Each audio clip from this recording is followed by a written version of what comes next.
हम सब जानते हैं फ्यूज क्या है। Fuse is a safety device, ठीक है, जो कि सबसे पहला चीज था जो कि हमारे इक्विपमेंट्स को प्रोटेक्ट करता था against the over current, over voltage, overloading, इन सब से हमको प्रोटेक्ट करता था। ये हमारा चीपेस्ट,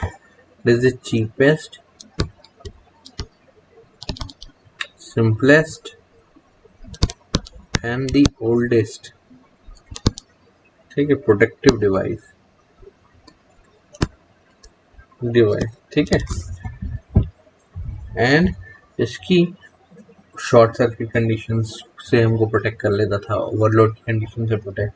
तो ये इसकी जो डिज़ाइन है, ठीक है, वो without over heating under the normal conditions, एक I²R जो लॉ है उसके बेसिस पे ये हीटिंग को हमको करके अपना फ्यूज का जो वायर है उसको जला लेता था और बाकी चीज़ों को हमारे प्रोटेक्ट कर लेता था, ठीक है।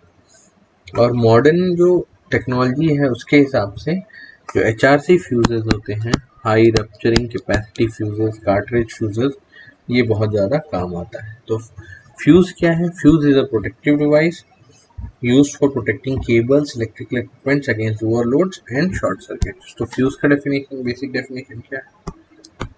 Fuse is a protective device, ठीक है, used for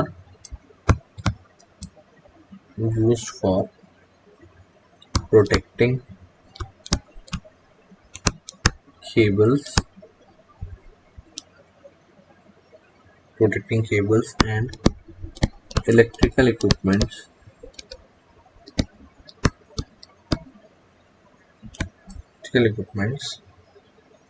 against overload and और शॉर्ट सर्किट्स, ठीक है। तो ये इसका बेसिक डेफिनेशन है। अब जब हमारा, और इसका जो दूसरा जो मेन इंपॉर्टेंट चीज़ है वो फ्यूज वायर है। ये जो फ्यूज वायर है, ये फ्यूज का वो पार्ट है जो कि मेल्ट हो जाता है, ये मेल्ट हो जाता है और करंट को एक सर्टेन या प्रीडिटरमाइंड वैल्यू के बाद एंड सर्किट को ब्रेक कर देता है। क्या कर देता है? ये मेल्ट होकर सर्किट को ब्रेक कर देता है। तो जो सबसे ज़्यादा इम्पोर्टेंट एलिमेंट्स हैं वो क्या है इसको बनाने के लिए? टिन है, लेड है, जिंक है, सिल्वर है, कॉपर है, ठीक है, एल्यूमिनियम है।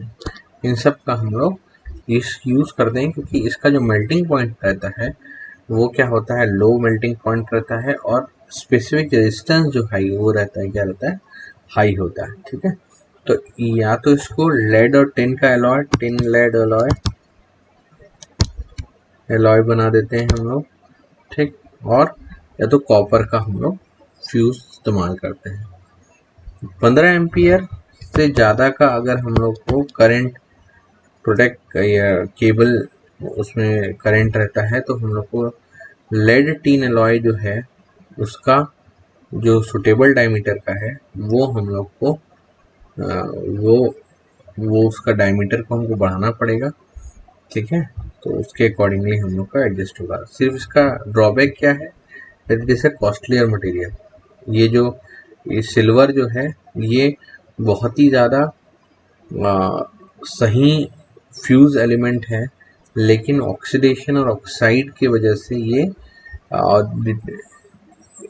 के कारण से ये अनस्टेबिलिटी ला लेता है, लेकिन इसका डिटेरियोरेशन नहीं रहता। लेकिन सिल्वर जो है उसका सबसे इम्पोर्टेंट जो ड्रॉबैक है वो है इसकी कॉस्टलीनेस। ये सबसे ज़्यादा कॉस्टली है, ठीक है, लेकिन इसके बावजूद भी आजकल फ्यूज जो एलिमेंट्स हम लोग इस्तेमाल कर रहे हैं उसमें सिल्वर जो है वो इस्तेमाल किया जा रहा है as a reliable and the most protected costly precious equipment, ठीक है।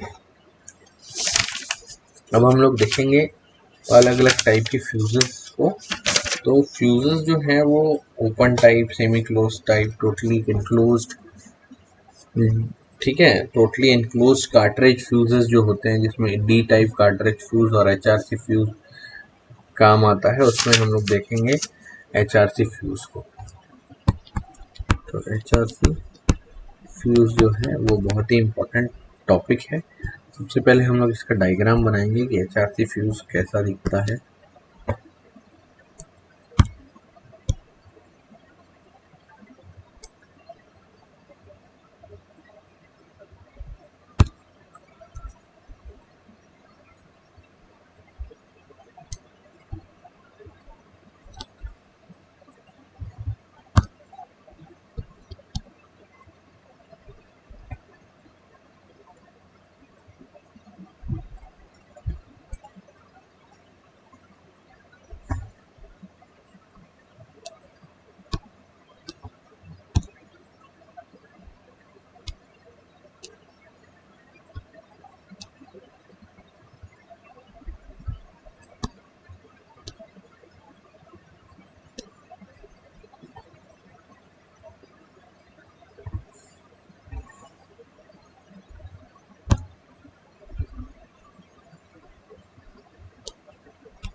तो देखिए ये इसका डायग्राम हो गया। तो ये जो है हमारा यहाँ पर प्योर क्वार्ट्ज पाउडर है, ठीक है। This is the fuse element, ये फ्यूज एलिमेंट है। ये हमारी सिरेमिक बॉडी है, ceramic body. This is the brass end cap और this is the contact blade, ठीक है, जो कि हम लोग देखते हैं। तो जो एचआरसी फ्यूज है, ये इसकी रप्चरिंग कैपेसिटी है डिस्ट्रीब्यूशन सिस्टम में वो बहुत ही ज़्यादा हाई होती है। और सीरियस डिसएडवांटेज जो हमारा सेमी इनक्लोज्ड वेरिएबल फ्यूजेस रहते हैं उसको ये क्या करता है, ओवरकम करता है। तो एक एचआरसी फ्यूज में बेसिकली एक फ्यूज एलिमेंट है जो कि इनर्ट आर्क क्वेंचिंग मीडियम से इनक्लोज होता है in the outer body made body of ceramic material, क्योंकि ये देखिए ये इनक्लोज है इससे, क्योंकि ये सिरेमिक मटेरियल से बना हुआ है जिसकी मैकेनिकल स्ट्रेंथ बहुत हाई होती है। The unit in which the fuse element is include is the fuse link. इसको हम लोग क्या बोलते हैं, जिसमें ये इसको हम लोग जिसमें ये इंक्लोज्ड है उसको हम लोग बोलते हैं फ्यूज लिंक। ये पूरा जो इस चीज़ को हम लोग फ्यूज लिंक बोलते हैं। The fuse link is replaced when it blows off. जैसे ये फ्यूज लिंक जो है, फ्यूज एलिमेंट जो है, ये हमारा खराब हो जाता है तो हम लोग इसको रिप्लेस कर देते हैं।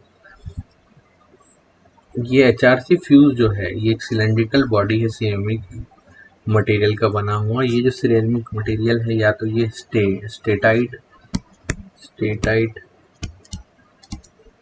या प्योर सिल्वर। तो ये जो हमारा एचआरसी है इसमें ये प्योर सिल्वर या बायोमेट्रिक एलिमेंट का बन रहता है या क्वार्ट्ज पाउडर का, ठीक है। Pure quartz powder, brass and caps, copper contact blade इसके नॉर्मल एलिमेंट्स है, ठीक है। फ्यूज जो एलिमेंट होता है वो बेसिकली जो इसके जो एंड है फ्यूज एलिमेंट्स के जो एंड है वो बेसिकली कम्प्लीटली फिल्ड रहते हैं हमारे क्वार्ट्ज पाउडर से, और end of the fuse element जो है वो मेटल कैप्स होते हैं। ठीक है, जो एंड के कॉन्टैक्ट्स होते हैं, एंड कॉन्टैक्ट्स, वो कॉन्टैक्ट ब्लेड्स होते हैं जो कि वेल्ड कर दिए जाते हैं मेटल कैप से। जो contact of the are bolted on the stationary contact panel. The fuse element जो है हमारा चलिए इसके एडवांटेज, ये इसका बेसिकली डेवलपमेंट है। और इसका जो एडवांस जो है HRC फ्यूज जो आजकल जो सबसे ज़्यादा हो रहा है उसका भी मैं डायग्राम आप लोगों को दिखा रहा हूँ। ये तो नॉर्मल HRC फ्यूज था, लेकिन अब जो हम लोग का जिस तरीके से HRC फ्यूज का डेवलपमेंट हुआ है वो बहुत ही अच्छा हो गया है। इसमें हम लोग इंडिकेटर का इस्तेमाल कर रहे हैं और उससे हम लोग का जो डिज़ाइनिंग है वो और बेटर होते जा रहा है, जो कि आपको डायग्रामेटिकली आप बुक्स में देखेंगे तो वो मिल जाएगा। चलिए हम लोग इसके एडवांटेजेस में चले जाते हैं। Advantages of HRC fuse.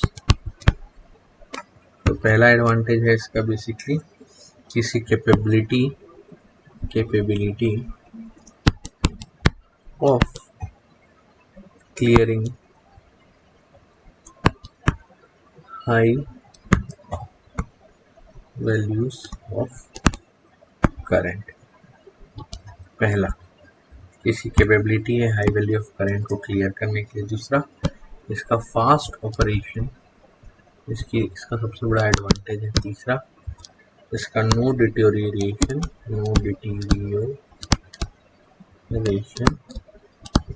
For long periods. चौथा, नो मेंटेनेंस नीडेड, इसका मेंटेनेंस कोई नीडेड नहीं है। पांचवा, रिलायबल डिस्क्रिमिनेशन।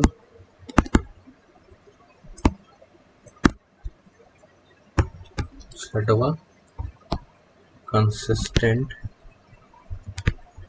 इन परफॉर्मेंस। सातवां, cheaper than other circuit interrupting devices। आठवां है current limitation by cut off section. मैं आपको क्या बोला, ठीक है। नौवा है इसका इनवर्स टाइम करंट कैरेक्टरिस्टिक्स। ये इसके मेजर एडवांटेजेस हैं। और इसके डिसएडवांटेजेस की बात करें तो क्या क्या आ जाएंगे इसके डिसएडवांटेजेस में। पहला इसका डिसएडवांटेज रिक्वायर्स कंप्लीट रिप्लेसमेंट। ये इसमें कोई आफ्टर ईच ऑपरेशन, हर एक ऑपरेशन के बाद इसका रिप्लेसमेंट ही होता है। इसमें इंटरलॉकिंग जो है is not possible, interlocking is not possible. और तीसरा है इट प्रोड्यूसेस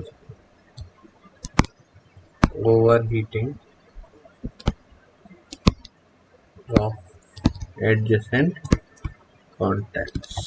ये इसके बेसिकली तीन जो है वो इम्पोर्टेंट डिसएडवांटेजेस है, ठीक है, जिसको कि हम लोग को ध्यान में रखना है। So this is how what is the advantages, disadvantages and working of HRC fuse plus the construction of the HRC fuse and what is the fuse, how it protects, what are the advancement it has been made in the past years or so. So this is how we end up this chapter number 5. One more chapter is there, that is the chapter number 6, the protection system, that we will see in the next lecture. To till then, thank you and have a nice day. Thank you everyone.